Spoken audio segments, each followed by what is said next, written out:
ગૌ હત્યાના આરોપીને 7 વર્ષની સજા, ગૌ હત્યા પર હર્ષ સંઘવી બોલ્યા છે। અમદાવાદ કોર્ટના નિર્ણયને ગણકાર્યો ઐતિહાસિક, ગૌ હત્યા કરનારને સજા આપી છે।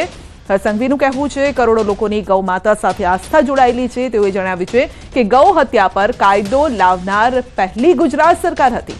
અગાઉ ગૃહ રાજ્યમંત્રી હર્ષ સંઘવીએ ટ્વીટ કરીને અમદાવાદ કોર્ટના નિર્ણયને ઐતિહાસિક ગણાવ્યો। ઇમરાન શેખ ઉર્ફે બકરા ફરીદ શેખને કોર્ટે ગૌ હત્યા બદલ સંભળાવી હતી સજા। આપણા સૌનું આસ્થાનું સૌથી મોટું કેન્દ્ર એટલે કે ગૌ માતા, અને આ ગૌ હત્યા પર પ્રતિબંધનો કાયદો લાવનાર એ પહેલી ગુજરાત સરકાર હતી।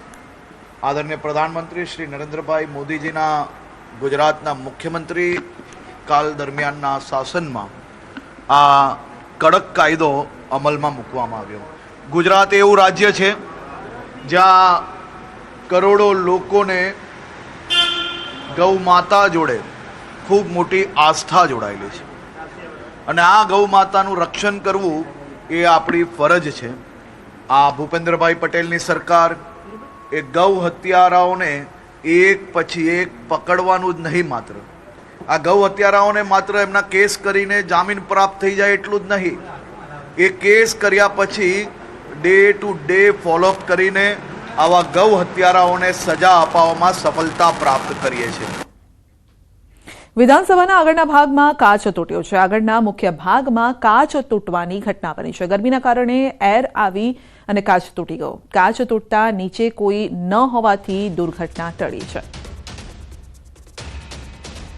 વિધાનસભાના આગળના ભાગમાં કાચ તૂટ્યો છે। એર આવી જવાના કારણે કાચ તૂટી પડ્યો હતો। જો કે સારી વાત એ રહી કે નીચે કોઈ વ્યક્તિ ઊભો ન હતો, નહીતર કાચ તેના ઉપર પડત અને તેને ઈજા પણ પહોંચી શકત।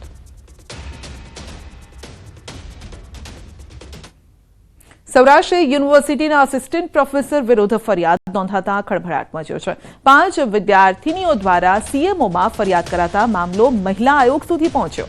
તો ફરિયાદમાં અર્થશાસ્ત્ર ભવનના પ્રોફેસર ક્લાસરૂમમાં દ્વિઅર્થી શબ્દો ચોક્કસ જ્ઞાતિને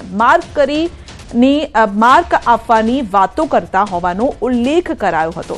જો કે પત્રમાં અરજદારોના નામો લખેલા છે, તેની ખરાઈ કરવામાં આવી રહી છે। પ્રોફેસરને ટાર્ગેટ કરવામાં આવ્યા છે કે કેમ, તેને લઈને પણ તપાસ થઈ રહી છે।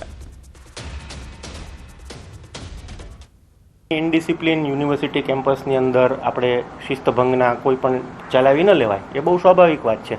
પરંતુ એટ ધ સેમ ટાઈમ આપણે કોઈ પર્ટિક્યુલર ઇન્ડિવિજ્યુઅલને કોઈ ટાર્ગેટ નથી કરતું ને, એ પણ જોવાની જવાબદારી યુનિવર્સિટી કક્ષાએ આવે છે।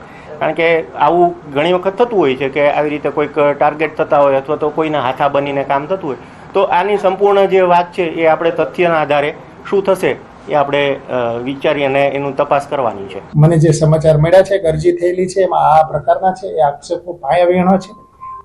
તમે બીજું કંઈ પૂછશો તો હું તમને કહીશ, પણ એવું મન છે કે કાયદાના અને કુદરતના ડર રાખ્યા વગર કોઈ એક પત્ર નાખી દીધો છે।